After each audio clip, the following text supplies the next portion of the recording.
Thank you all for coming this evening. I'm Bess, University of Notre Dame. This is the first of 3, perhaps 4, evening presentations that will take place tonight, tomorrow, Thursday, and perhaps Friday, that represent a kind of progress report of where we're at. That'll be the beginning of the presentation, and then the students are going to make a presentation and then open it up for discussion. And it is their show tonight and the rest of the week. I'm going to turn it over to them and then step back. If you start me up, I'll never stop. Anyway, I'll turn it over to the students and they'll present it, and then we invite your comments and discussion. Well, good evening. I'm Scott Ford, and I recognize a lot of familiar faces here, but if we could just start with a show of hands. How many of you folks participated in one of the focus groups in the last day and a half? So I thought, well, thank you very much for coming back. We've had a busy day been busy couple of days here in Northampton, and just briefly what we're going to speak to tonight, I'm going to explain, we've gotten a couple of questions over the last few days as to what we're doing. So we're going to do a little introduction and provide some background into the process, what is going on at the charrette itself, and then we're going to briefly introduce some of the diagrams and speak to how we've been synthesizing the information that we've received through all these focus groups and through some of our own analysis and how and what decisions it's posing for us as a group in areas of interest. So with that, just to speak briefly to the process, we're here in the charrette, and this timeline right here, just a vague outline of what we've been up to the last couple of days and what we anticipate doing for the rest of this project, which will last through December. This week, over the last few days, we've met with over 50 people representing over 18 constituencies from the entire spectrum of the community. And from that, our intent is just to be listening and trying to get a sense of what do people anticipate, what is their vision for Northampton, and what are some of the issues that are conflicting their experience in their life and what they'd like to see in a better community, or how they can make the community better and continue some of its attributes that they see right today is one of the reasons why it makes it such a wonderful place. We've been exploring the city's neighborhoods and documenting existing conditions to get a sense of, to really develop a portrait of the community for ourselves. Meeting with some folks from the historical department and looking at history and looking at the historical development of the city as well. And then we'll do a focus of a series of meetings like this each evening where we present what we've been hearing from you guys to get some feedback and to help us direct what are the next steps that we should take as we move through the charrette. And that's this week. At the end of the week, after Saturday's final presentation, we'll go back to Notre Dame and work on some areas in focus and develop some designs through.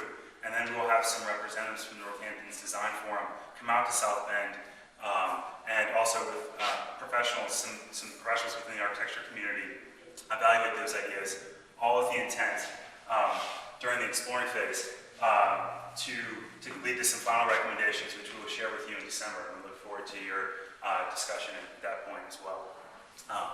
So with that, I'd like to speak to some of our analytical diagrams, and we're working with both qualitative and quantitative data, but also graphic information because we're architects, and looking at some of the historical land use patterns. And first we're just going to speak to the location.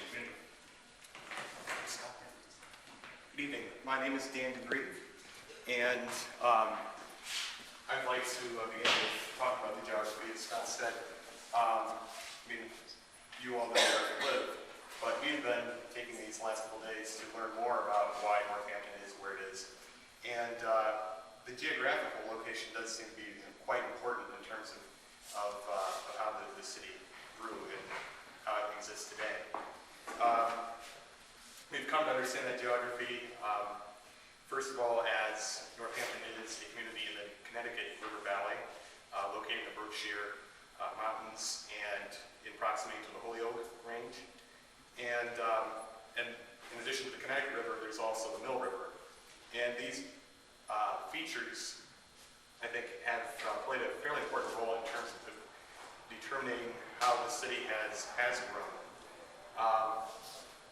We also understand that the bigger picture in terms of the proximity to other cities is also something that has been brought to our attention, something that we have learned of some of the impact of that, and namely the proximity to New York City as well as to Boston.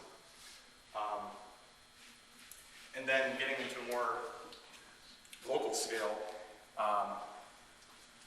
we've also discussed who the proximity to some of the other communities here in Hampshire County, to towns such as Amherst, Springfield, being a larger city, and just learning how these are connected to Northampton. In this diagram here, what we actually analyzed were the hierarchy of roads. And basically there are 4 types that we've identified. The first is the Interstate Highway, I-91, which connects Northampton to Springfield to the south and Greenfield to the north. And then the state highways would comprise the second category of roads, and those consist of routes 5, 10, 9, and 66. And those provide connections to East Hampton, Adley, Amherst, Hatfield, Williamsburg, and West Hampton. And then the 4th type that we identified were the bike paths, which bicycling being a very important feature of life here in Northampton. And what we have analyzed so far indicates that they follow the old railroad rights-of-way interurban lines. One of the most telling features of Northampton is its irregular street layout, and that's something that we are very eager to explore in terms of how we can work with that.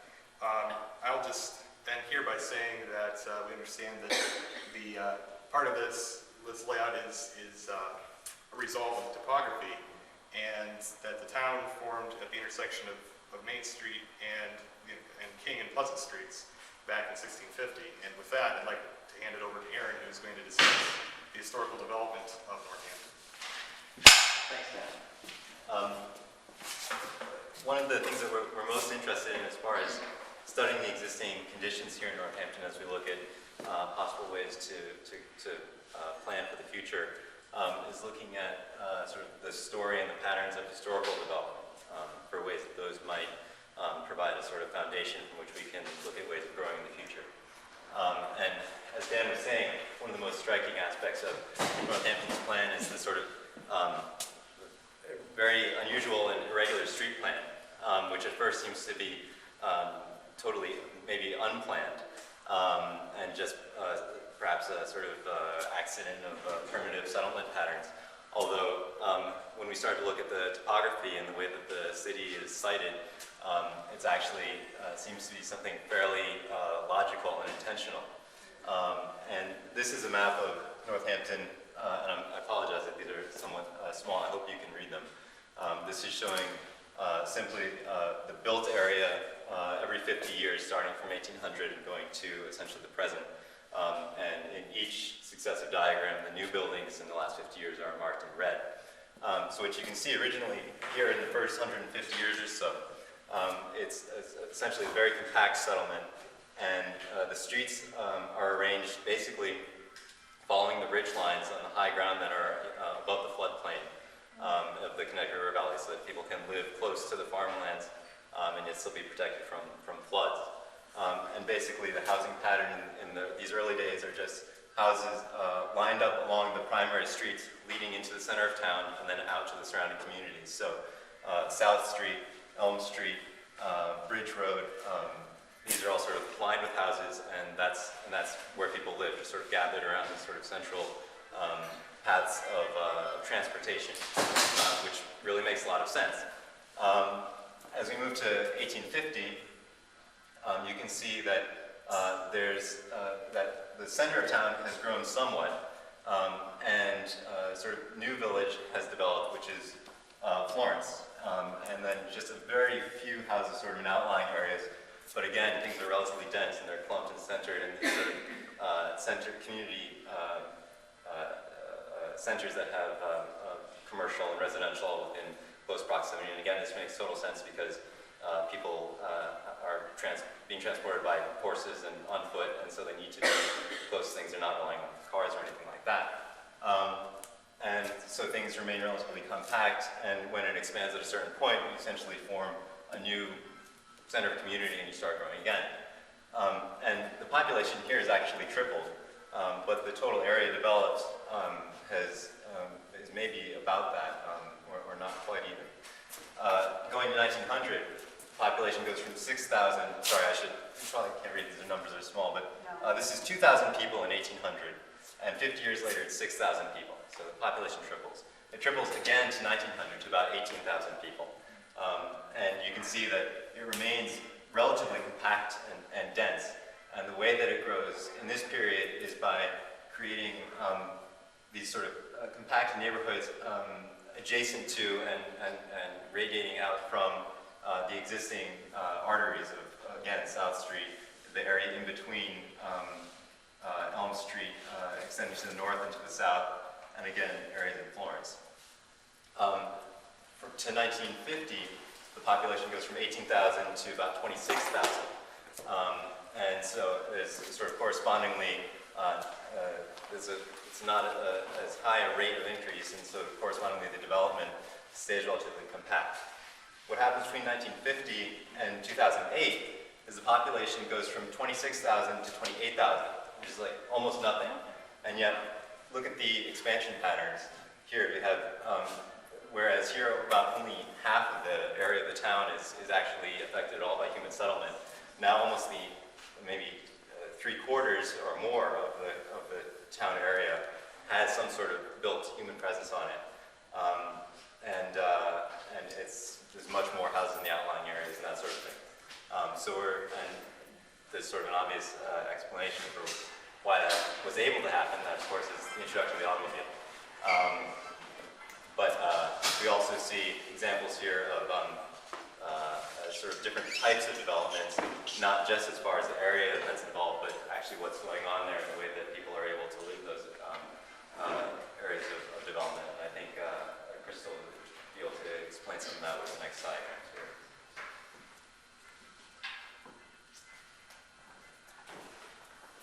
Good evening, my name is Crystal Olin, and for all of you who were here on Sunday night, Phil showed a brief slide which pictured these red circles overlaid on top of cities such as, I think he showed Florence and Venice and Dresden and Berlin, some of the cities you might think of as charming and walkable.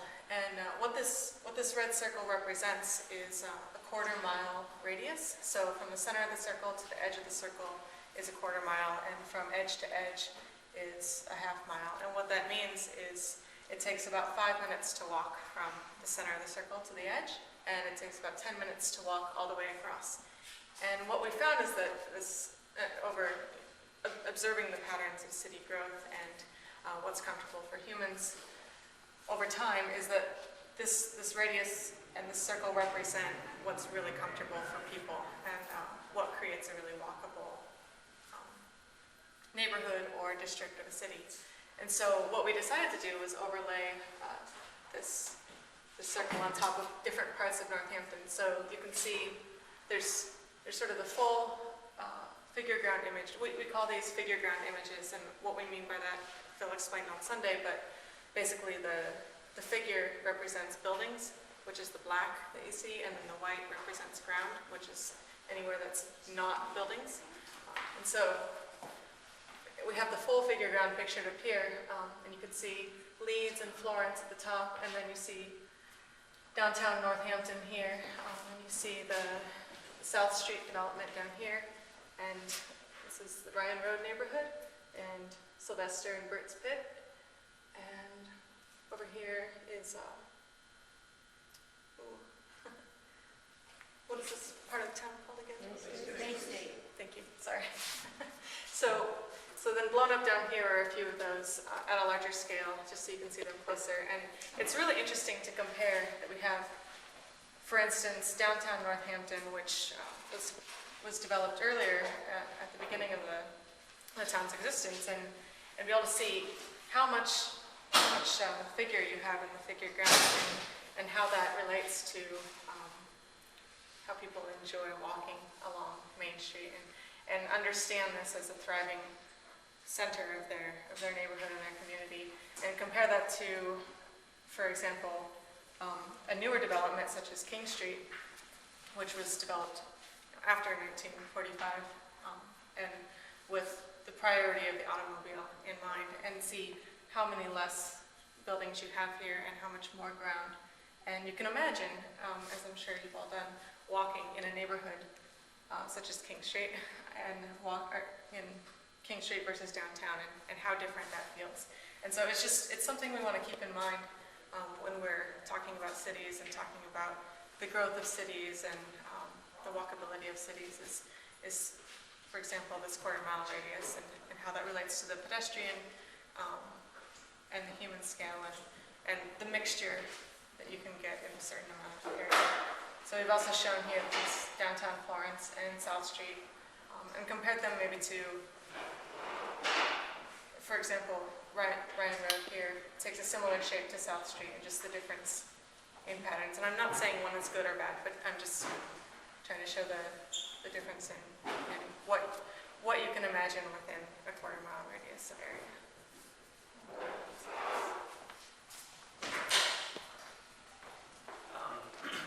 My name's Josh Ecker, and I'm going to explain some of the diagrams here on this side. Before we came out here from Northampton, 5 out of the 6 students, including myself, had never been to Northampton or didn't really know a whole lot about Northampton. So we tried to do a couple different diagrams to try to get a sense of what, just a couple of the features of Northampton, which Aaron helped us with, because Aaron's obviously from Northampton. And they're kind of focused on these diagrams. This is just a blown up, zoomed in area of the downtown and figure ground, which are basically these diagrams zoomed up to focus on the historic center of Northampton. So we have, I guess so everybody can see, we have Main Street here, which then turns into Elm Street there, just to orient you guys. And then King Street comes out, and then Pleasant Street comes down through here. So the major historic high density area is here, with all the neighborhoods that were filled, as Aaron discussed, prior to 1950. So when we took a look at the figure ground, we said, great, this looks great. Now, what are these buildings? And again, Aaron helped us try to figure it out. Everything in yellow here is Smith-owned, or what we understood to be Smith-owned here, which is a fairly large portion of the historic town. Obviously, there's the fields and areas back behind there, but it is very close to downtown, and I mean, it's part of it. So Smith College is definitely an important thing in the town, obviously. So we figured that out from that diagram there. This diagram is, we were trying to figure out whether certain areas of town had a historic designation or not, which opens up certain things and also restricts certain things. And we found out that the downtown area is National Register, and then there's an Elm Street historic district along Elm Street as well, which again is consistent with the historical character of Northampton. And over here, we pulled out all the civic buildings, which are typically churches, the city hall, very public uses, and a couple of the schools as well.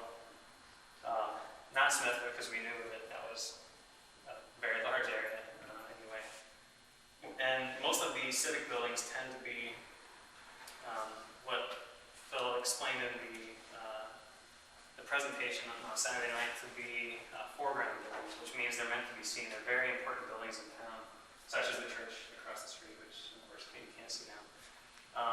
But they're all spread throughout, but they congregate along Elm Street and Main Street, as well as part of King Street.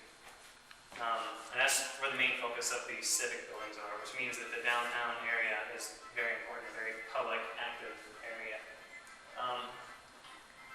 So we looked at all these before we came and tried to get our mind around what the historic center of Northampton was like. And when we came here, we realized that just initially that it is a very high density Main Street, right along Main Street and Elm. But when you get back behind the buildings, on either side of Main Street, there is quite a bit of, not necessarily open space, but not large parking lots and things like that are actually service areas to Main Street. And one diagram that we just quickly looked at, and we're going to be doing a bunch of series of diagrams within the next couple of days to try to better understand historic Northampton, is that these areas here are either private or public parking lots. The dark brown is a private parking, which basically means asphalt. It's very large covered areas. And so as you can see along Main Street here, this is all building, but then there's layers on either side of Main Street, which runs through here, that are paved, which might be potential opportunities for things that Scott will actually talk about, as well as Kalinda coming up about opportunities within the town, within the historic city itself, looking into the future. I mean, these are kind of very basic, quick things, like short-term things that you can look at, as far as growth and things like that. Getting into that, we spent this morning and all day yesterday in meetings with many different people, and a significant number of issues came up, all of which I'm sure, hopefully you've had some sort of input in, and if not, I really hope that they were covered at some point. So we made a list of these items that we heard from everybody earlier today, and kind of charted them out into 6 basic categories of transportation, public spaces, economic issues, growth, public services, and revenue and zoning. And Clinton will run through some of those issues and try to get a little bit of background and detail on those right now. Thank you, Josh. My name is Kalinda Brown, and I'm a student at the University of Notre Dame. And basically our job so far has been trying to get our head around exactly what it is that makes Northampton, and Florence, and Leeds, and all the other village areas, what gives them their identity, and what makes them a special place to all of you and everyone who visits. So we've had a great opportunity actually being able to come here, as well as meet with many, many people from the city, hopefully a good representation of all the different groups within the city. And some of those groups range from the city officials to citizens and neighborhood groups and special interest groups from all different walks of life. And so it's been a really, really interesting process for us. So one of the questions that we asked most of those groups is, what do you like about Northampton? Because that's one thing that we really have to understand coming here to try to even begin and even thinking about most of these issues. And some of the things that came across through those conversations, of course, are things that are not surprising even just by visiting. And of course, everyone loves the neighborhoods, and they love the restaurants and the retail, and they love having the schools here because that brings in a lot of vitality. They love the green spaces and the conservation areas and agriculture and the balance and all of the opportunity that that might have to provide food to the city in a very sustainable way. Main Street, of course, is very, very well loved, and of course the location and proximity to some of the other cities and the people. So there's a really, really great town here, and it's an amazing opportunity for us to even come in and try to help with some of the issues that are going on. So then the next question we have to start asking ourselves is, okay, so what are the problems? Where is there room for improvement? And what we've been hearing is that one of the major problems is affordable housing, because many of the people who work in Northampton and love Northampton can't afford to live here. So that becomes a problem in many different areas, and what happens with that too is if people can't live here, then they have to drive. So if people have to drive, then there's more traffic. So all of these problems start kind of becoming linked together. So then, if they drive, then they have to park. So then there's not enough parking in downtown because that's where people want to be, that's where they want to eat and walk and watch everyone mill about. So those all kind of start to play off of one another. Another thing is jobs that will pay enough that will actually provide a wider population of people who can actually live here. Public spaces that would allow for more street life and more activity outside of buildings. As well as we're hearing that there aren't areas that have the opportunity to provide larger commercial spaces, because what happens is you have a lot of great small businesses that start, and as those businesses grow, eventually they grow out of the community because there's just no room to provide them the space they need. And also we're hearing a lot about, of course, the artist community here is very, very respected and loved, but that population doesn't have a place to work and live, and so that's also an issue that has been brought up. Within this, there's also all of these things kind of become linked. So we tried in a very short time this afternoon after we finished our meetings to start to create a graphic diagram, because we work graphically as architects, to really try to understand what the issues are and how they're related, and to really try to start explaining how, there are certain areas where people might like to live in a certain way, but if everyone lived that way, there wouldn't be room for a lot of other things. So some of these things start to become trade-offs, and so we have to kind of understand where on the spectrum it falls, and then figure out how we can work within that to provide a balance that helps to achieve the overall good of the city. So we're really looking big picture here. And with that, things with transportation and parking and traffic and those things all become related, as well as the balance between retail and housing and the population in general. So with that, and we've been listening and it's great. We hope to keep hearing from the community, especially throughout the week, and especially once we actually get a chance to start drawing something, get feedback on it. But with that, I'm going to pass it over to Scott again so that he can explain more of the process. Thanks, Glenda. Again, yes, the purpose of tonight's meeting is one is to explain or to share with you our thoughts as we've been able to tap into the ongoing conversation about civic life in Northampton, and share some of our feedback on what we've gleaned thus far. Again, this process really started for us. The process of synthesizing that information was started around 2 o'clock today. And one of the things we're hoping to move towards tonight, this evening, we have a more interactive aspect of tonight's meeting, is an ability to distill some of our feedback into, to focus into areas of interest in which we may be able to focus on a much larger scale and consider things of both an urban and architectural elements. And so just one, working from our understanding and our principles of traditional town planning, the desires for walkable environments, pedestrian-friendly environments, and gleaning from our conversations with everyone over the last few days, we've begun to identify some areas that have interest. I didn't say identified areas of interest, but these are certainly no decisions that are made.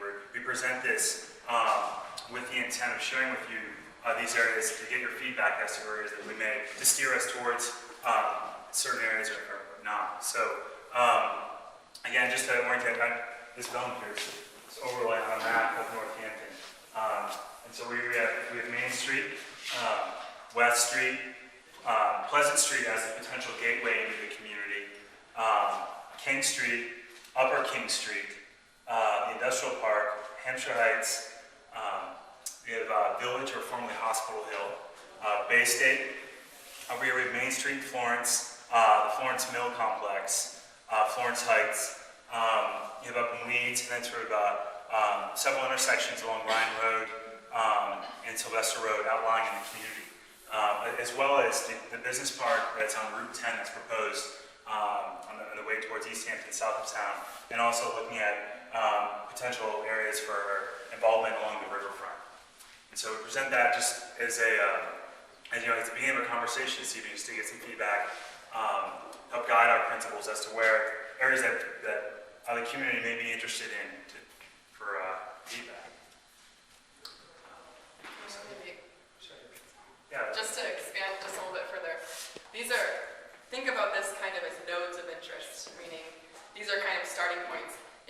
we mean to say that if we haven't marked it now, it's not going to be looked at? Or, I mean, really, they're very kind of fuzzy edges. It's really kind of a fade out from those nodes of interest. So hopefully that kind of clarifies that it's not really a hard drawn line. And to further appreciate bringing that point back. And also to look at these areas, they were selecting us both on our report to the community and our what we investigated thus far, and also the extent to which any of these areas touch upon more than one of these topics. And so we looked at how certain areas that touch upon both the economy, public revenue, zoning, transportation, public space, where they met several of those or touched upon several of those elements in the community as an opportunity that's what led us to other sites. Thanks. What we'd like to do now is just open it up to questions and comments. Again, most of the work that's been presented tonight has been analytical.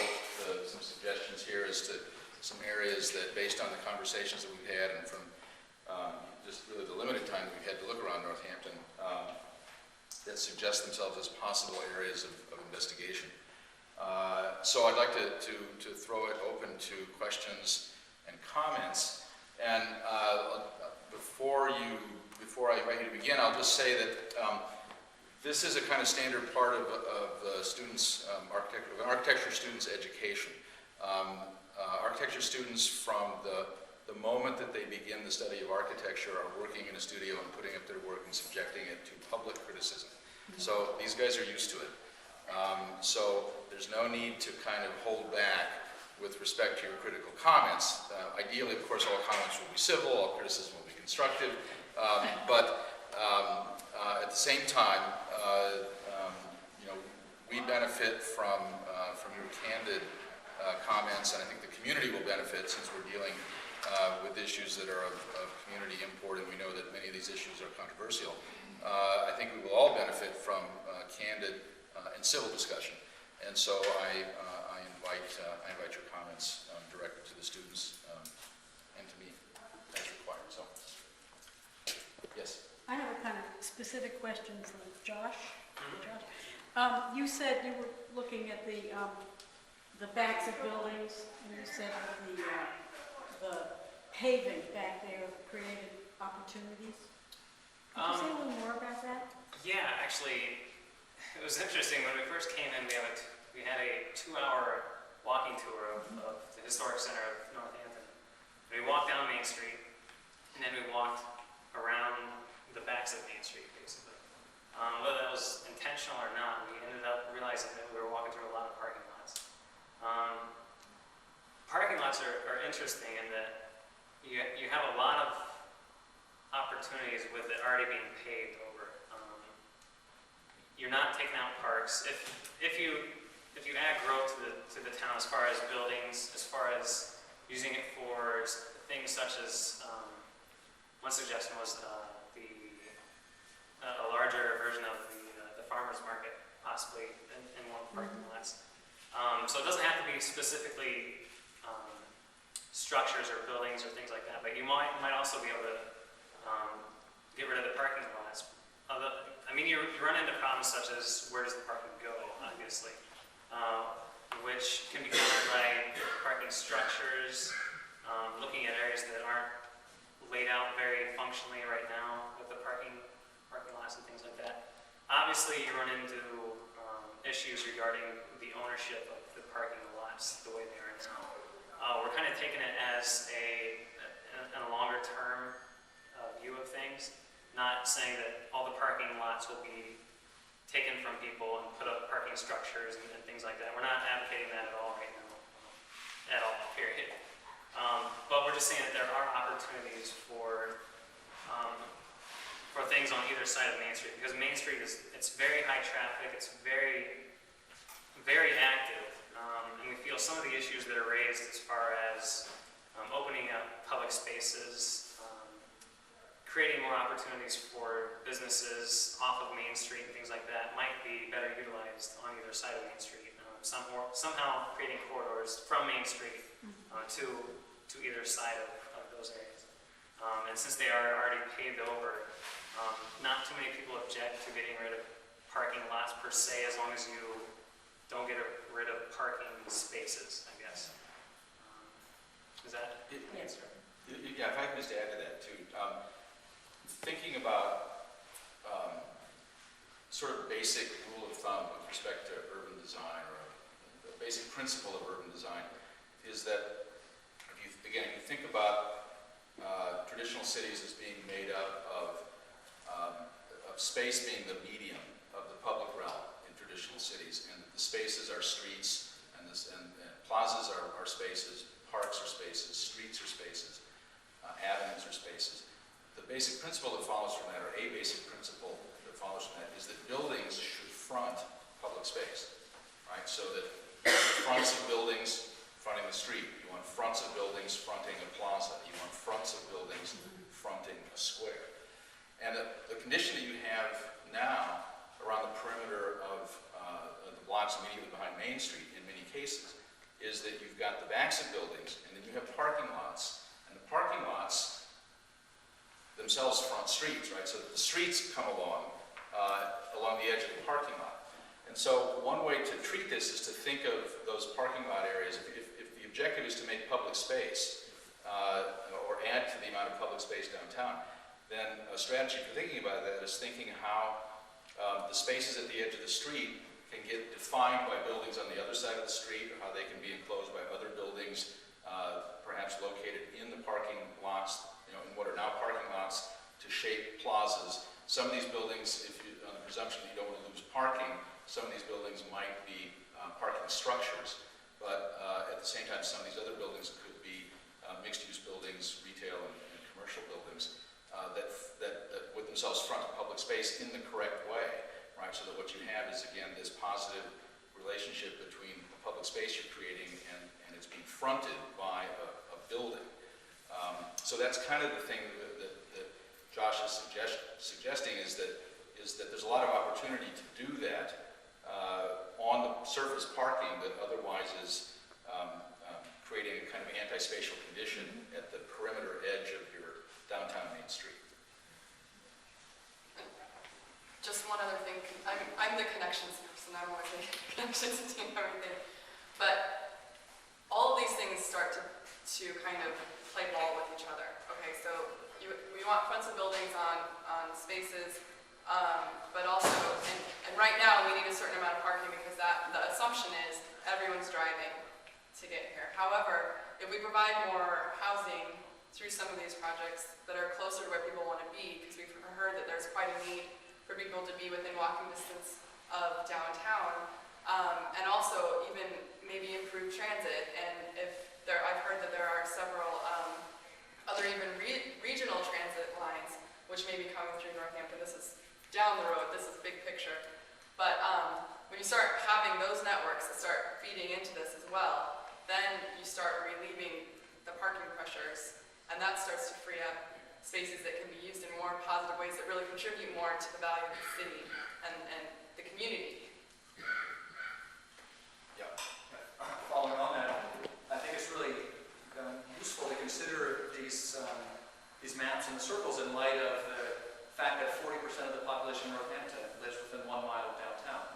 And the most recent downtown parking study showed that the #1 origin of trips that wound up in Northampton was Northampton. In other words, most of the parkers in downtown are Northamptonites themselves. So there are a lot of people who are driving just 1 mile. And it seems that there are many, many opportunities in all this to address exactly that problem. A lot of the parking pressure could really be very easily reduced, really disappeared by making sure that people feel safe and comfortable and attracted, invited to walk. And insofar as they're not walking through a parking lot, for instance, but rather a space that's fronted by a building or green space, they'll see it as a viable option. Did you have a question? I was wondering if you have a sense of what the right size for Northampton is. Are we presuming that Northampton ought to grow, and to what degree, and what factors go into that decision in your minds? Environmentally, how much can Northampton support growth? And in terms of quality of life, how much do we want it to grow and still stay the kind of community it is right now? So I'd just like to hear what factors you're considering to make that decision about how dense we really ought to be. That's a It's a great question. It's a tough question. It's an important one. It's one that it's come up. I touched on it in all the focus groups and everyone we've met with. It's certainly one that we've been discussing among ourselves. I think one of the diagrams that Aaron points to shows that population growth and density are related but do not mean the same thing. So as population was relatively stagnant or stable between 1950 and 2008, the physical size of the community doubled, almost doubled, or grew at a much larger rate. So looking at how they grow, I think that's one of the most important questions that we can address. And what we're hoping, one of our general tasks, is to take the principles outlined at the San Northampton and also that have been reiterated in all our focus groups and show what does better growth look like in Northampton. And it looks to me that if we were to, one of the best predictors of the past, or best predictors of the future is the past. And if we were to grow at a similar rate as far as new units and new households, how would you accommodate that without resorting to a larger footprint? And how can we win? So that's one of the things that Josh was speaking to, identifying, and which we will continue to do these next 3 or 4 days specifically, is identify opportunities within both the historic center of Northampton, but also some of the villages outside of the city that may be ready for additional housing. And honestly, we're kind of, I guess, looking long term as far as growth goes. Population-wise, it's safe to say that you could grow population-wise without growing physically at all, just because the number of families, on average, has declined over the last, I guess, 50 years. So, I guess one of the main things that we're going to try to look at is if it does grow, where should it grow?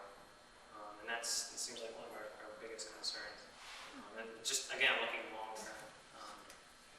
Because I guess technically the reality is, I'm kind of assuming that it will grow as far as in the future, I guess, physically. So yeah, we're just trying to figure out where, if it does grow, how it should grow. Well, there's also a question. Sorry. Go ahead. The other thing that plays into this, again with the listening part, is understanding how city infrastructure connects into all of this. Because essentially, as the city gets bigger, physically wider, it requires a lot more infrastructure. And more infrastructure means slower response times for emergencies, and it means you have to pump. We've learned you have to pump the water and the sewer back up over the dike that's around the city, protecting it from flooding. And so there's a lot of issues at play here, and so there are places where it would be a more efficient kind of growth that would ease the city's infrastructure as well as preserve agricultural land, which is a lot of what we've been hearing from people throughout the last couple of days. Yeah, if I can add to that,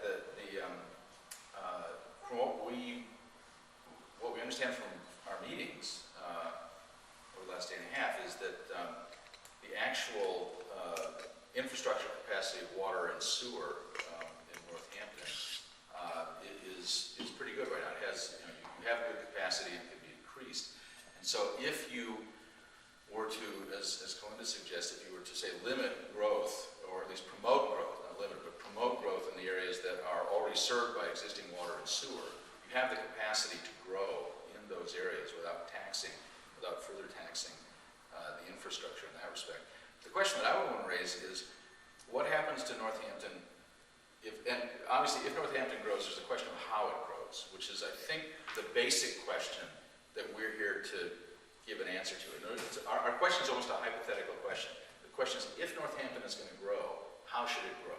And that, I think, is sort of the best way, in a certain sense, to frame the question that we're trying to address. But the question I would ask for you is, what happens to Northampton if Northampton doesn't grow in terms of population? Because what we've learned in the course of these discussions is that right now, with the population that you have, to some extent, you're kind of maxed out in your ability to raise revenues from the tax structure, so that an increase in commercial activity, commercial properties, an increase in residential properties, is going to provide. It's one of the few mechanisms, at least under the current system, to providing additional revenues for running the city. And there's a certain sense in which, if you have all that infrastructure in place, obviously if you have the infrastructure costs that you have to do, if you have to provide all the infrastructure, which, I guess developers started doing this, but you didn't gain in population, right, in growing in that way. So that's just a question, I guess, that I would say is a basic community question. What happens to the quality of life in Northampton if you don't grow? The other thing that's worth thinking about is, as the city's been stricter about where development can occur and more demanding about infrastructure, there's no question that the cost of housing has gone up in Northampton significantly higher than surrounding communities. So that's part of it for us is for whom we're housing people, and how does that change what the neighborhood looks like, the city looks like. And it seems like part of the question there is also the types of housing that are offered in the community, because right now it seems like there's a high proportion of single-family homes, which is great, and a high proportion of larger units, but what we've been hearing is there aren't any smaller units, rental units, things that are affordable. And when I say affordable, there's subsidized affordable for lower income individuals and families, and then there's affordable, meaning people who have jobs that maybe don't pay quite as much can still afford to rent and own. So there's a high need of that, and part of that will be developing a way to have affordable units, because those units, it's a variety in the housing market, I think, that needs to help be filled in, and that will be in maybe some multi-story buildings with residential above retail, like what you see down here on Main Street as they exist. It could be residential buildings behind Main Street, it could be on King Street. I mean, there's a lot of different areas that could accept that kind of growth to help fill in the gap, as far as what we've been hearing that there's a real need for. So I think you're absolutely right in terms of relatively small units. There's a lot of condos growing for some huge number, but not in terms of rental. We're about 45%, 46% rental. So Right. we have a healthy rental. Right. Yes, sir. You seem to imply that increase the population will increase the revenue to the city, but it also has a lot of drain on the city too. It could. It depends on the nature of the growth. And actually, this is one of the issues that came up today in obviously talking with people from the public school system. Because again, actually, it wasn't from the public school system. We learned it from other conversations that in fact, if you have a family that moves into Northampton that has school children, that that the costs to the school system of educating their children more than compensates or more than spends the revenue, the additional tax revenue that they come in.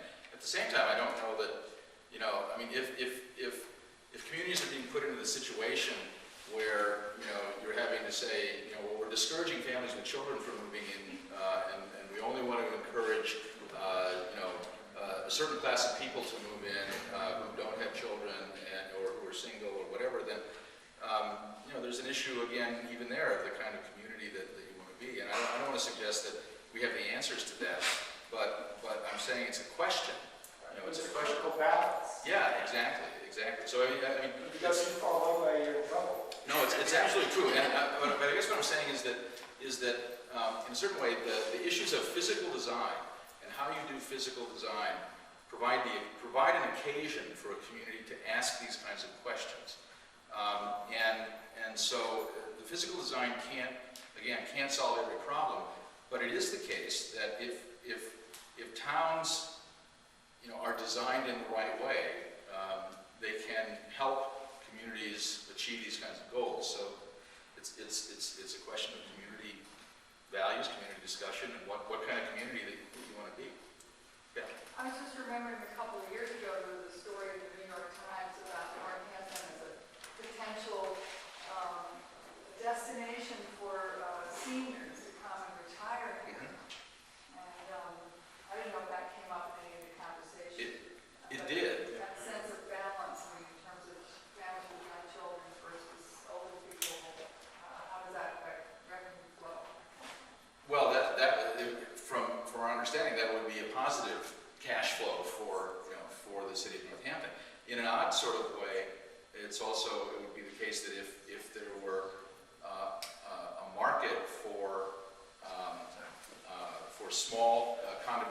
units for couples without children, or even if there was some some way in which single room occupancy units,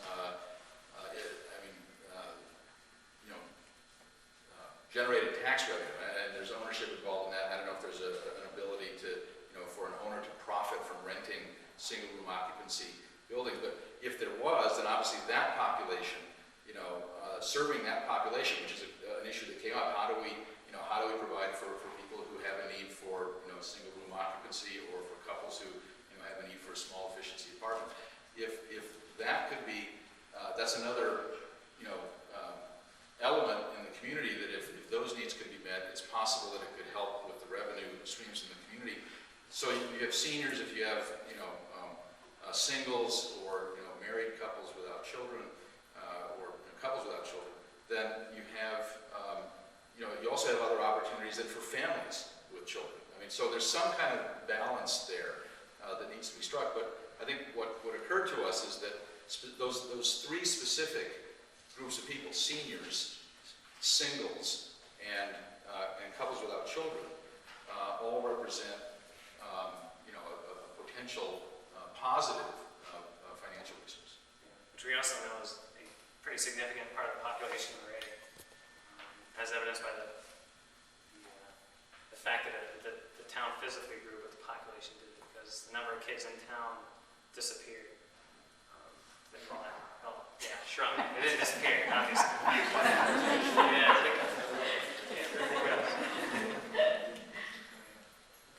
Yes. As far as just on the school issue, we're having a lot of towns in crisis with their schools. There is a threat to close down the school issue with, with $800,000 in the red budget. So it's not like deciding. There's a lot of things that are happening. So it's not like we're waiting for things to happen. There's a lot of things that are happening in terms of so financially, economically, and the other thing, I was just wondering, when you looked at the town, if you looked at the development going on Hospital Hill, what's coming, the hotel downtown, because, Northampton is livable. It all depends on what people feel is livable. Everyone has a different definition of what's quality of life. But the roads here are, old, this is an old town, so we have a lot of roads that are narrow. And in certain times of day, there's a lot of traffic downtown, around downtown, people are cutting through. And that's going to get significantly worse. But, we're going to have a hotel downtown, we're going to have development up on Hospital Hill. And I'm just thinking a lot of great towns change with more development.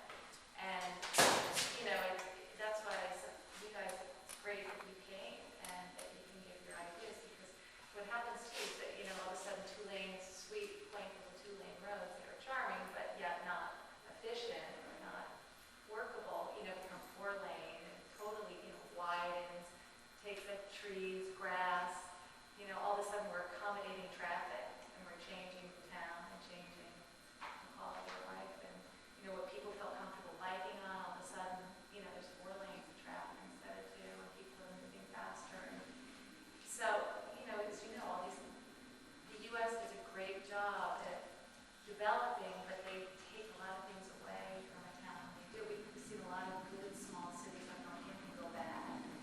And what I would love to know is, do you have a city like Northampton that did it right? I mean, I just don't see, we're really into plazas and CVS, big CVS, big.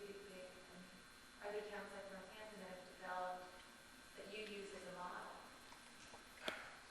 Well, I can say, let's see.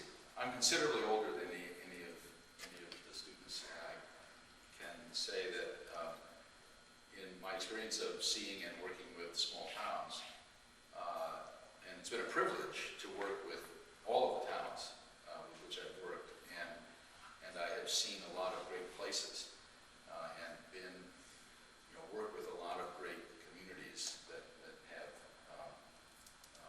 at least some good physical infrastructure, and some places have a lot of it. There's no perfect place. Is there a town like Northampton that's done a great job, and they really, the city planners and the zoning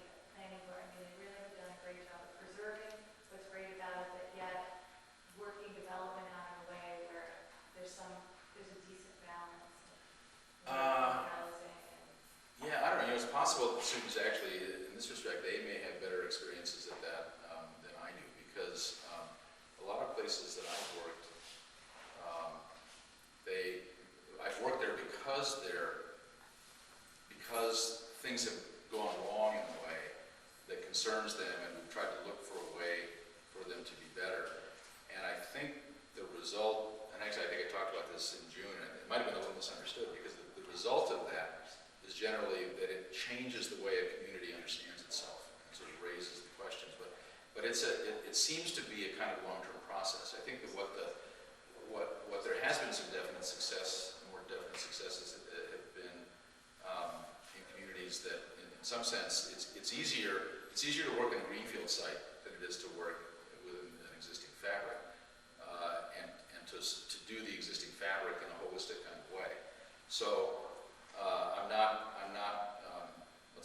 always hopeful about these things, and I do see improvement. Maybe the students do have experience with communities in some with UDA and Alice, but I mean, our students go to work for firms that do a lot of work promoting traditional neighborhood design, and they do it both in a greenfield context or in a brownfield context, where they're making new developments, and they also do it in the context of existing towns and cities. But I don't know of any town that has just nailed it. Now there are communities that are adopting traditional town master plans, that are adopting form-based codes.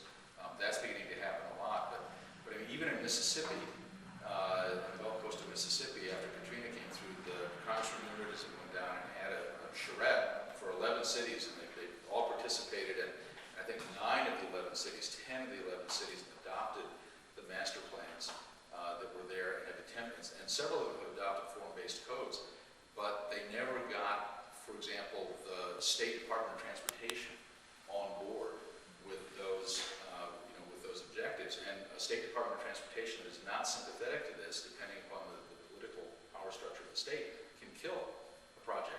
Can kill the possibility of traditional town planning. So it's a long-term cultural project, I like to say. The great thing about Northampton is there's an interested community, and you've got very good bones. And so, we're real excited about being here and excited about the prospects. But it's very clear to us from the last day and a half of the conversations that the political culture, and it's a political culture in a general sense. It's not a Republican thing, a Democratic thing. It's the political culture makes all this very difficult. We've lost the cultural habit of making. We don't have the same cultural habits that made Northampton what it is. And for Northampton to continue to be and to improve in that manner, is how that happens. Is this is part of the process, but it's. What do you mean by that?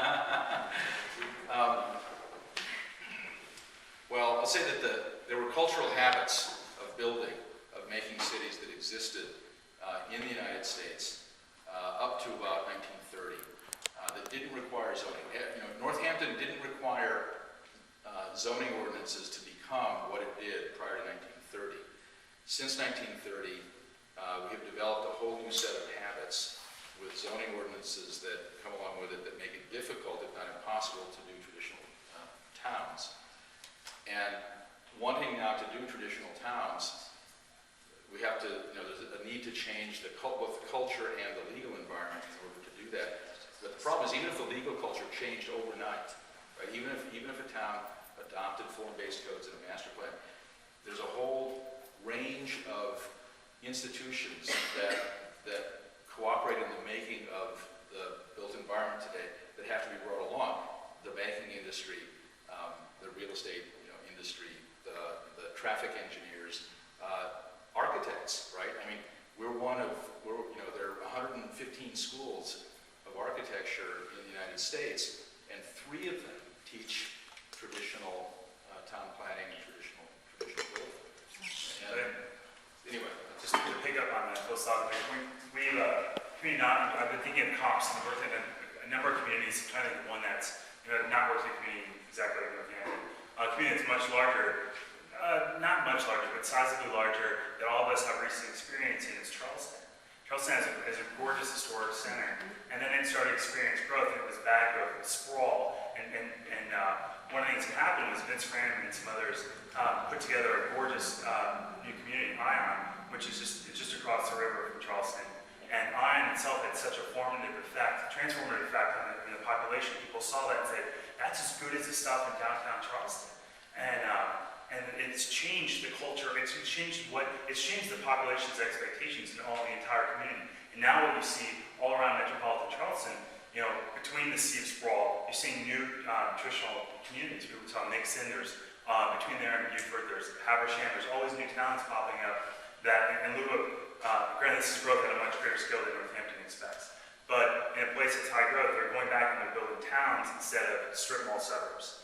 And that's because of, as architects we say, there's no argument better than a beautiful building. And the beautiful communities that have been built there are so persuasive, it's changed expectations of the entire community. And that's happened in communities all over the United States. I mean, people continue to go back to these gorgeous centers, and why can't I live like that? Why can't I live like downtown Georgetown, or places like that throughout the states? So there's lots of examples of that. As far as how a community maintains this size, this community, I'm thinking about a community that's in New England. I mean, I'm familiar with National Commons. Providence, Rhode Island is another example. Probably a little bit more urban.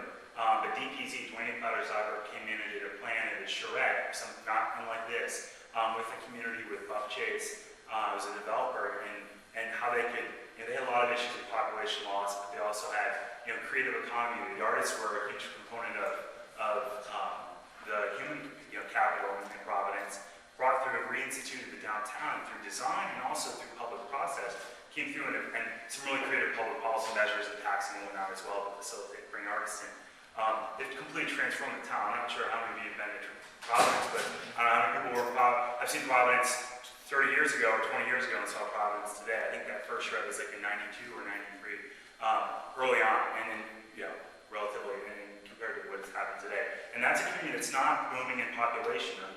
It's a place that's more relatively stable, but it's grown better and it's actually come back and infill. So. I think in Northampton, a lot of it comes down to individual projects in Northampton. A lot of people have mentioned since 25, 30 years ago that downtown Northampton was just a mess. The buildings were crumbling. Just a very rough area. Nobody walked on the streets or anything. And in a short amount of time, it went from that to this, which is a very vibrant community where everybody cares about it. The streets are full, the storefronts are full, everything. I think overall as a town, Northampton is one of the best that I've actually been involved with. There's certainly a number of great towns where individual projects and individual neighborhoods have fixed a lot of the social and physical design problems of individual neighborhoods within certain larger metropolitan areas, I guess. I know Chicago has projects that have fixed certain neighborhoods, probably about on the same scale as what Northampton is. Just different things like even Brooklyn, massively different scale, but some of the offshoots of New York City coming back was that Brooklyn that came back. So there's a number of, there's a bunch of cities and neighborhoods and things like that out there to take a look at.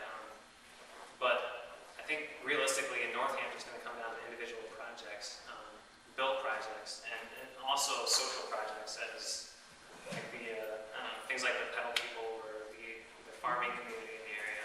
Those are great things to have that you already have.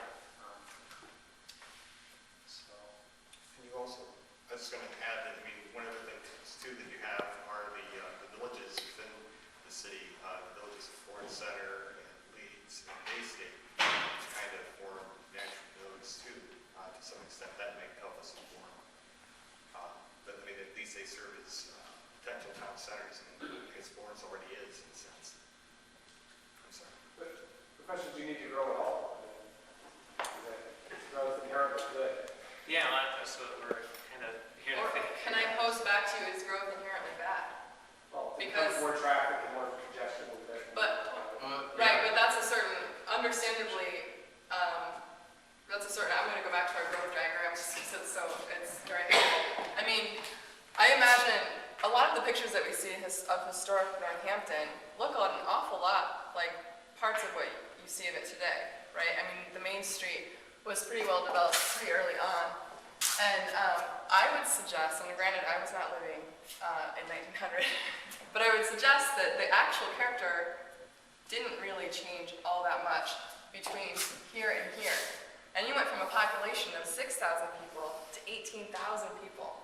That's a growth of 10,000 people.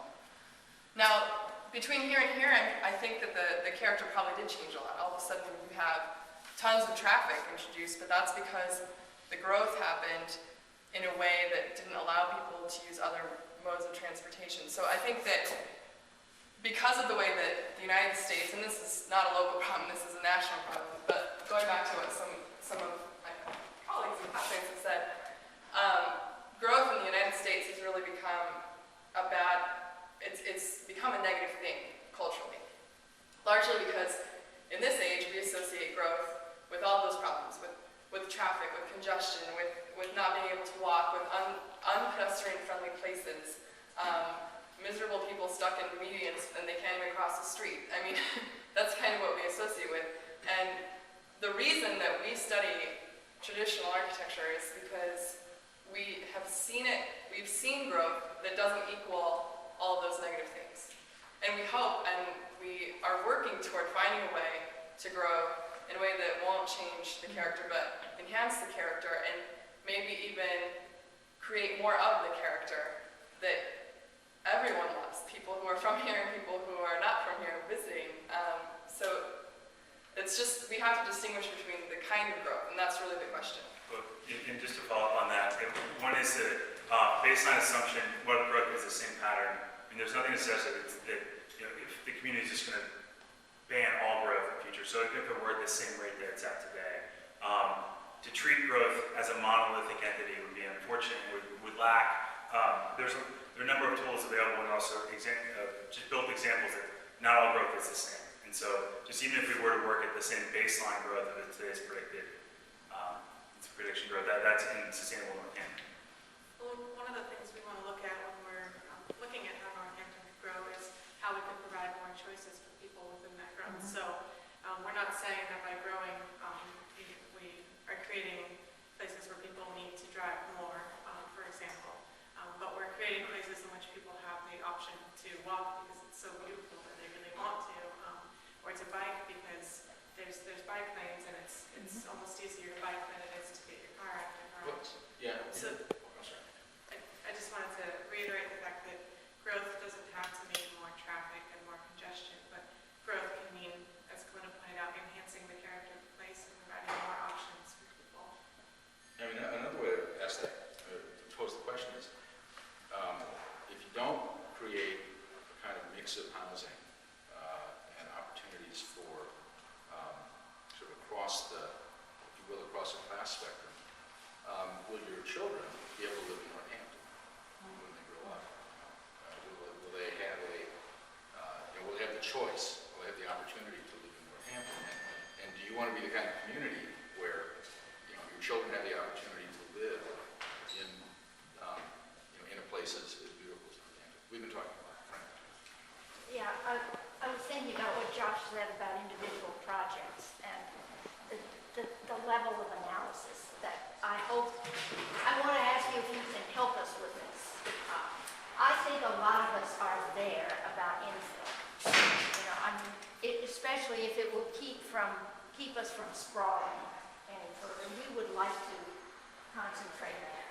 I think I'm speaking for a fair number of people who say we would like to concentrate development closer in. We like the idea of walkability, bikeability, neighborhood centers. All of that is really good, really good. The thing that happens to us, however, is that we buy that, and then somebody builds some horrible thing,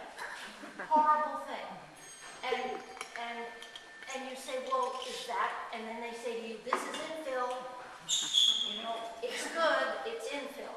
So my question, if you walk in European cities, you very often find little tiny pocket parks and little bits of green spaces mixed in with beautiful buildings. Sorry, it's the allergies. But how do we learn to value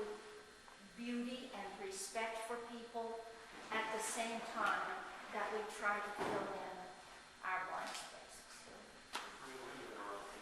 We're with you on that. And I'm glad you mentioned beauty, because that's central to it. And unfortunately today, much of the architecture profession is beauty doesn't enter into the discussion. It's certainly will in ours. Yeah, I think one of the things that we're going to take a look at at some point, whether it's this week or during the semester, is architectural, not necessarily guidelines, but just some of the things in the architecture in Northampton that people love and would like to see incorporated in their new projects.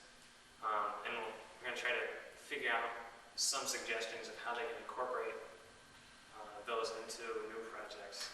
Not unlike the Northampton design guidelines that already exist. Yeah. It's a lot of like really nice ways to proportion the building and break up a facade.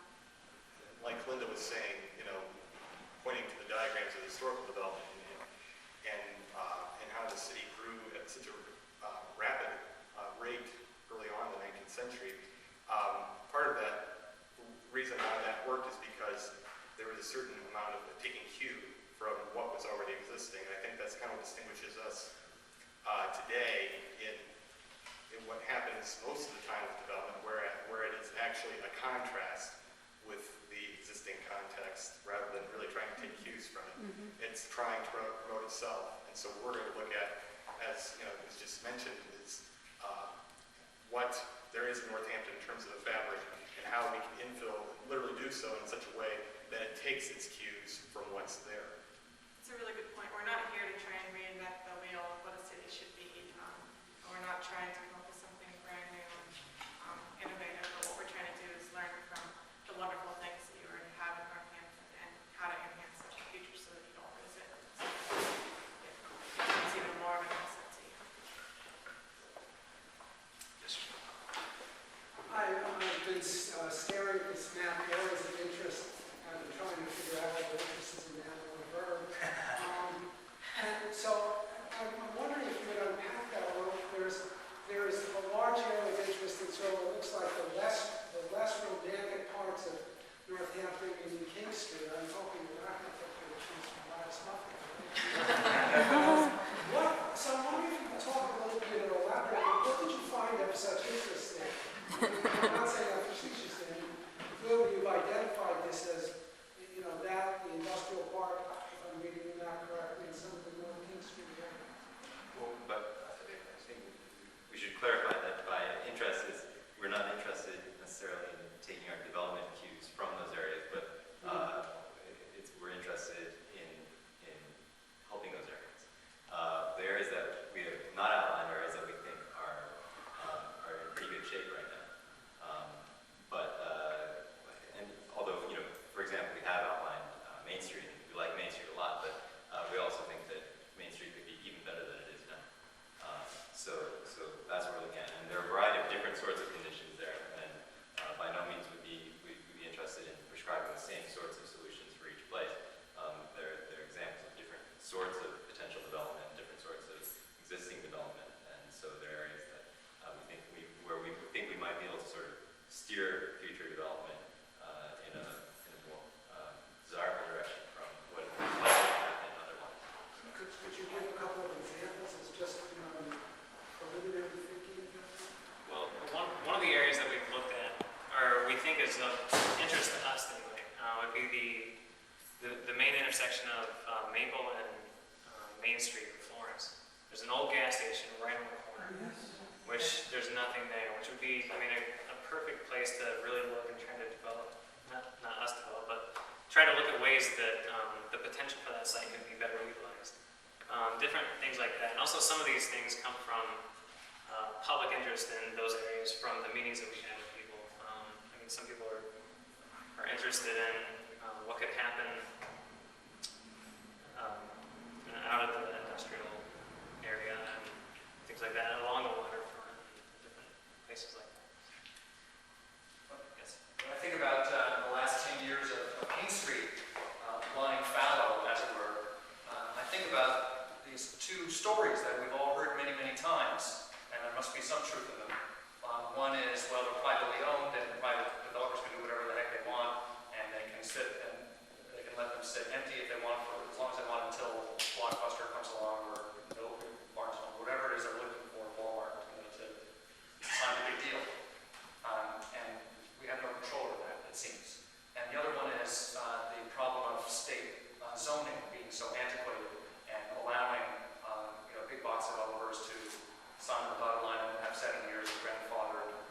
rights to develop however they want, no matter what we do to our zoning.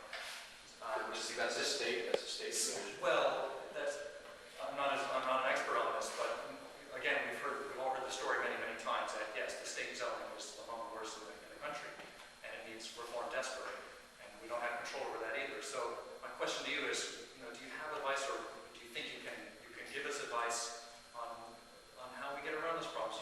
You might come up with wonderful ideas for how to improve it, but how to implement those improvements is a challenge. Well, one of the things, and I think along King Street especially, we've been hearing of a couple of projects that failed because they weren't economically viable.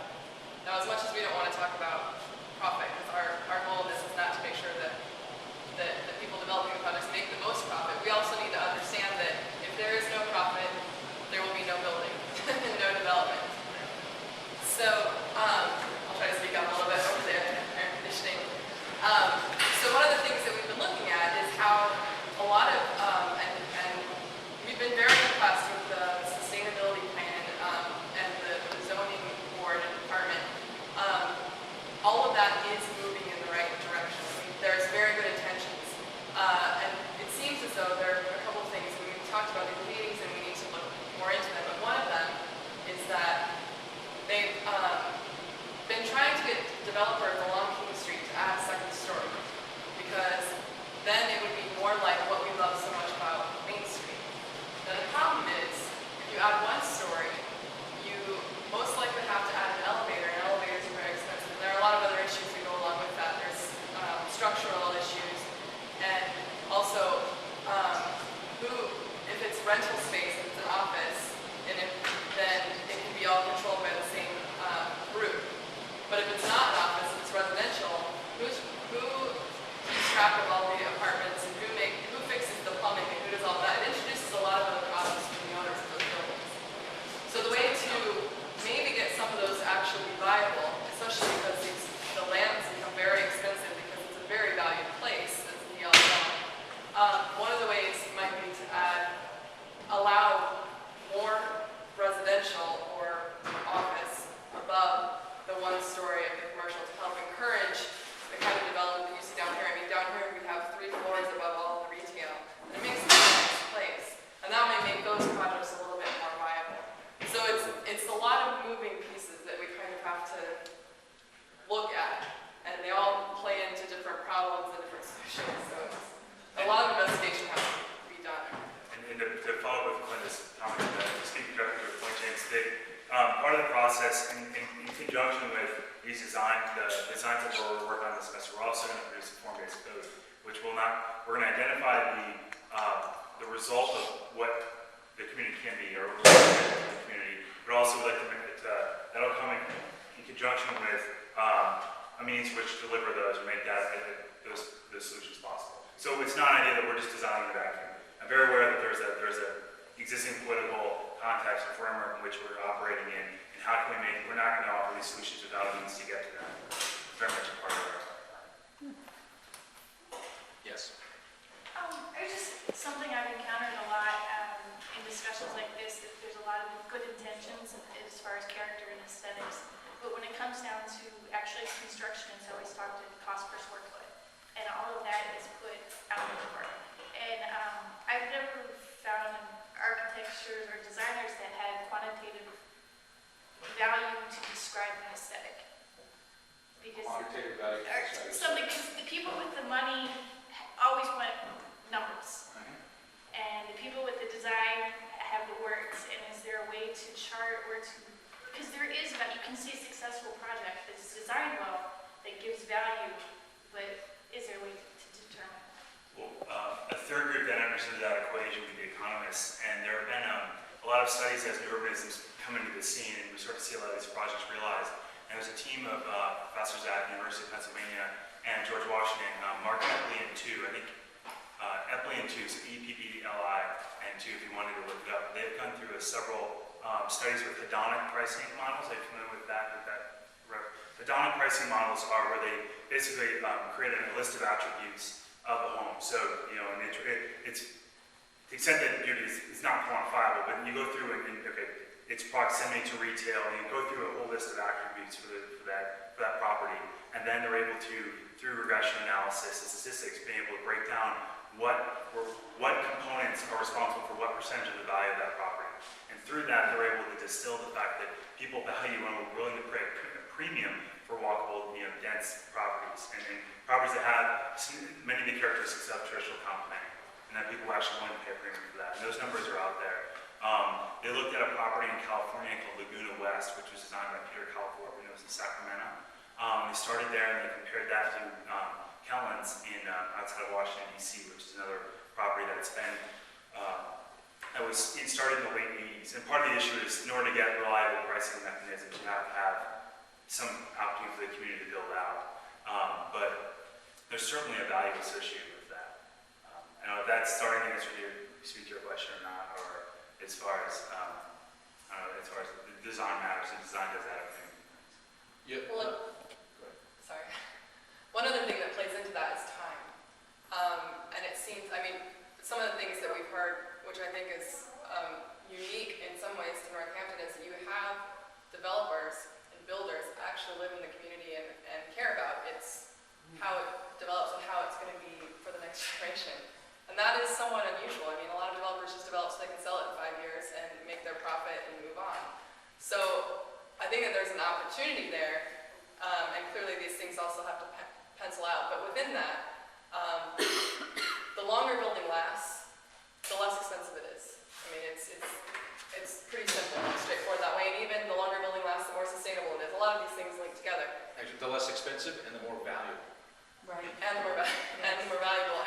And the thing about it is, if we can, and it's a lot of it is a culture building. We have a culture right now of cheap, fast profit, but with a lot of other market pressures playing into it, with the cost of oil and some of those things, I think we'll start to see a bit of a turn that way and have a little bit more value for things that last longer.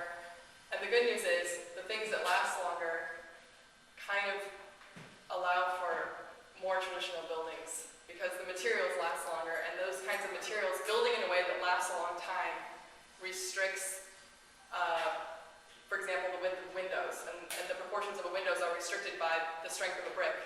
So it's complicated, it gets into a lot of structural things, but basically, if you have an interest in the longevity of the building, beauty and some of the cost things that are associated with making a building beautiful can start to be more valuable to the project. Yes, sir. I was just thinking an example, was talking about the aesthetic versus how things come out. And I don't know if all of you or any of you have seen the State Street Fruit Store redevelopment on Center Street. I think it's $1 million project. And to me, it's kind of a sad example of the use of $1 million for a couple of reasons. There was a facade that's brick. It's very attractive, and then a new part. I think they did say at the planning board that the facade that was originally there would also be modified, but it wasn't. And so, anyway, I'm just using it not to attack them. I have a parking place there, and I go there for lunch, but it seems an example where aesthetics and even use of space, because the deli place isn't really much bigger. There's an outdoor place for eating that's not too attractive. It's just an example of something that's important part of Northampton. A lot of people go there that I don't think worked, and not really going to work for the owners. But again, people have the right to do something right. It's just an example of something that just happened. It is it's a combination of things. It's a combination of the last 30 years or 50 years of how architectural training. It comes into the last 50 years of how the people who constructed the buildings constructed them, which I believe is actually the whole culture is beginning to shift a little bit. Some of as Clinton said, a lot of the local materials are actually cheaper than steel, for example. The cost of steel is doubled within the last couple of years, which is making a lot of the more modern buildings more expensive to build. So a lot of people are looking at building with more brick, building with more wood type of, stone type of durable, natural materials, which inevitably create buildings that look more like the historic character of North Dakota. And the other thing is the other side, design doesn't necessarily need to cost more. Good design doesn't necessarily need to be more expensive. And a great example of that is the Katrina Cottage. I'm sure how familiar you guys are with this already, Katrina community cottage, but essentially, one of the after Katrina devastated New Orleans, one of the alternatives, as FEMA was planning on housing a lot of residents in the Ninth Ward and other people devastated by the hurricane in these trailers. And one of the things that sort of occurred to several of the new urbanists that were down there at the time thought, FEMA's going to pay $150,000 to put someone in a trailer for an indeterminate amount of time. We could design and build and construct the house for half the cost. And we're looking at initial Katrina cottages were $80,000. And they went up to $130,000. That was still less than up to $150,000 the government was paying for trailers. And these are homes that happened to, they weren't necessarily, I should say their designs took the cue from the historic housing in New Orleans, the shotgun type. And so it was appropriate for the neighborhood, and it was done at a cost of half of what other things were. And because it was designed so well, these houses are under 800 square feet, and they were incredibly efficient. You would have thought they were much larger. So it's just that, with some thought that's put into these things, is also that design needn't be expensive, but it can gain you a lot of values. Well, and not only were they great for affordable housing, for emergency disaster housing, but they're so well designed that people they're starting in San Francisco, using the second houses or as the minute they came out, so as they're being offered for $80,000 at Lowe's, there was a family in San Francisco that paid $600,000 for one of the first ones to have it in the backyard. So, just to give a sense that, affordable housing. You could have just gotten it for 80,000 below. Yeah. We can take one more question. We're a little over 9. Yes. How do you reconcile dense development with the growing need and desire of Northamptonites to raise chickens and garden, to garden near their kitchens, their homes? If I may, if I can answer that briefly. Were you at the presentation on Sunday? I fell asleep.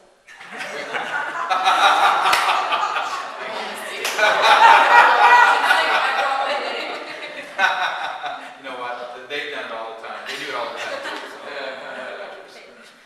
I put myself to sleep sometimes. Lecturing myself. As much as I got. Anyway, well, this is on tape, right?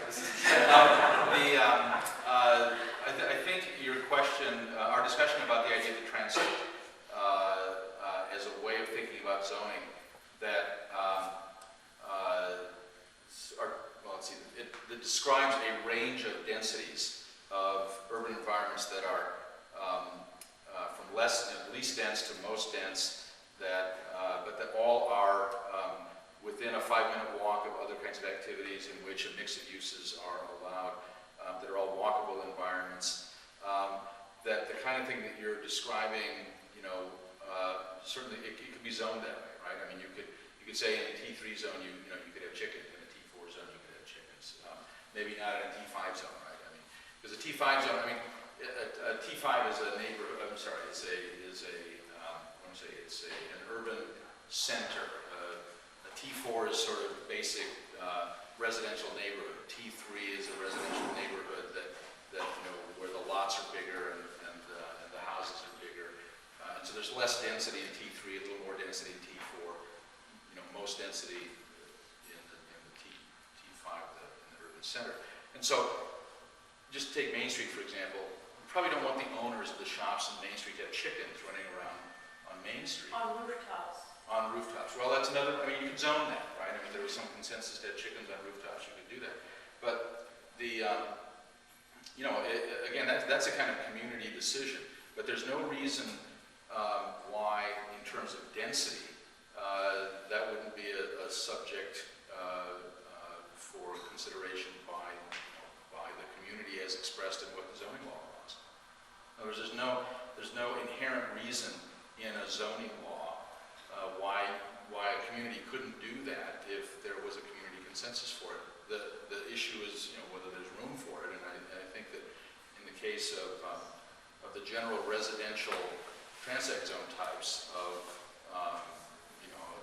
the least dense for T3 suburban zone and the general neighborhood zone T4, there's no reason why that couldn't be permitted if the community wanted to do it. Just to say, growth doesn't take one form, doesn't necessarily take one form. There's a variety of ways that people can thrive, and that our recommendations would incorporate all of these. There's another way of looking at this, which is that here in 1850, we have some pretty dense neighborhoods, and guaranteed people had chickens. Yeah. So, You can have chickens in Northampton. Fine. You can have 3 hens. Right, they're talking about, I mean, there's this push for more dense development and more compact, and so I'm thinking about, as we're facing some changes, and we need to have some grown-up conversations about what's happening in the world and how that will be playing out in our community. We need to seriously get beyond talking simply about beauty, and we need to talk about survivability in the time of global climate crisis and economic crisis. We're facing a crash. The growth economy is not the future, and I think that I respect a lot what you're doing, but I think that it's seated very much in where we have been coming from and not the future. Someone spoke about planning for future generations. I think we need to do that, and it's going to take some really difficult conversations. Yeah, actually, I would respectfully disagree that we're operating under sort of unsustainable assumptions. I think that Northampton has a We as tremendous. I'm sorry. We as us. Yeah, we. That yeah. We as the Graduate Urban Design Studio at Notre Dame. Northampton has tremendous resources with respect to the possibilities for local agriculture and local food production and sustainability. And I think that's part of the conversation we had this week. I suspect, let's see, it's evident to us, I should say, just from what we've seen in terms of maps and what we've seen with our eyes in the floodplain, with all the agricultural land. I guess all I can say is that I'm fairly confident that Northampton could grow in population and continue to have a sustainable agriculture that feeds itself. I'm not pessimistic about that in Northampton. I'm not optimistic about it in other kinds of communities that don't have these kinds of resources. But it's a struggle. But you're right. We absolutely have to be thinking about that. And Northampton's a good place to start. Part of what we're talking about here draws from, I can safely say within all of us, a core of respect for sustainability and for local communities being able to support and sustain themselves. So that's a large part of where we're coming from, and refocusing on local movements and people's, the capability of the community to rely on itself for survival and for sustaining into the future. And minimizing our footprint so that we can maximize the green space around in the agricultural areas. So you can't have agriculture immediately adjacent to a wonderful city and have those work hand in hand, as opposed to, for example, extreme examples of sprawl in which you simply destroy agricultural land. You already have the seeds of that with the agricultural co-ops that we have actually introduced and heard about. And want to the agricultural co-ops? Yes, town garden. Oh, town farm. Town garden. Mont. Yeah. Right. I'm with Mont. And we want to Yeah. support, we want to support those Yeah, guys. support Most of the agriculture is corporate or is, goes to, for example, our farmland, much of our farmland is mined to grow potatoes that are then sold to Lay's potato chips. Taking a food product and turning it into a junk food product. That's not, that is a conversation. That's another that is a whole other and that's conversation. not related to what I was asking about. People want to grow food where they are in their neighborhood, each neighborhood. We have people coming to us at Montview Neighborhood Farm saying, please help us figure out how to get a farm like this, gardens in our spaces. And the search needs to be on. Yeah,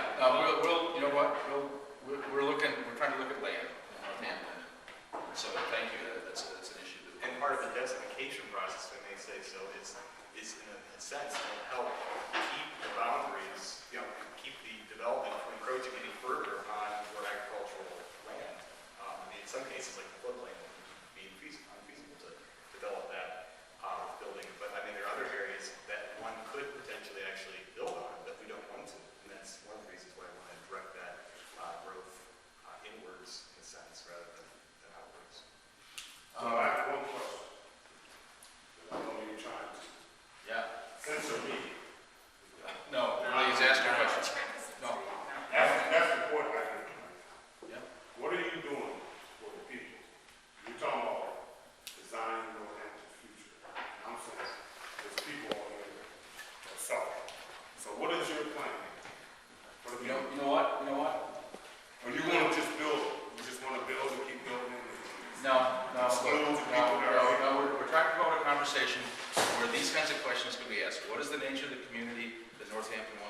Does it want to support families with children? How does it care for the poorest people among?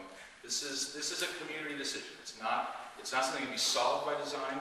It's something that design would help create an environment in which those kinds of issues can be addressed. Because I was And that's the best we can do. misled. I read this article. I said, communities must help build the longevity of program. People is part. People that try to exclude the area with pedestrian stuff, panhandling, all this other stuff. There's an easy way. We're talking about building. We're talking about sport. We're talking about all these different things that are the same thing that we're talking about because they have nowhere to go. And I came with a suggestion. And Ira, I just interject your Okay, suggestion. well, you Ira, this is specifically centered, this was based on the conversation we had with you. So it's something that's. I don't want to hear, but I'm just saying, I want to know, because I don't want the people to be dismissed. I don't care if they're poor, they don't have things, because in this economy, this is what's going on. I understand you got a graduate student, you're studying this stuff, but there's still a point where these people need to be heard. You can't be keep begging, and nobody saying anything to you. You can put them out here, show them how, train them for different things. You're building it. You understand me? They're building it. They got the fairgrounds here, police station, they got these other stuff that's building. These people can be part of it. And you're talking about planning Northampton's future, you're talking about we're designing stuff. You need to design stuff for the poor people out here too. People don't need to be going to bomb for food, to get some food. When McDonald's is throwing stuff away because it's cold. And sir, I'm sorry, but you look to me like you have a smug attitude on you. You know what? And I felt like you through this whole process. I've been here since Sunday. You have been condescending to me. I read the books you read. I've done the research you read. I just didn't go to school. You know what I'm saying? And I'm just saying, you may have a PhD. These people in here have a place too. They're people too. And I'm not blaming it on you. Look, sir. I'm not blaming it on you, sir. But I want to be heard. I want to be heard. I want to be heard, okay? In this process, people matter too, because there's a commodity here for people. And that's the point. Without people, you don't build nothing. So you don't exclude one particular part of the people for another particular part. I don't know who's paying you if you're getting grants or whatever. You know what I'm saying? Or the people in Northampton came for you guys to design what's going on here. But there are poor people in here that's hungry, that want job, and this is what Northampton should be about. Not you building some spur and 15-minute walk space from whatever. Well, I'm not done. Okay, I will be done in a minute. I want to be heard. I just want to be heard one time. And this is probably the only time I'll be heard. Okay? In this process. I want it to be on tape. People need to, like this woman said, you need to realize what's going on here. Prices is going up, gas is going up, people are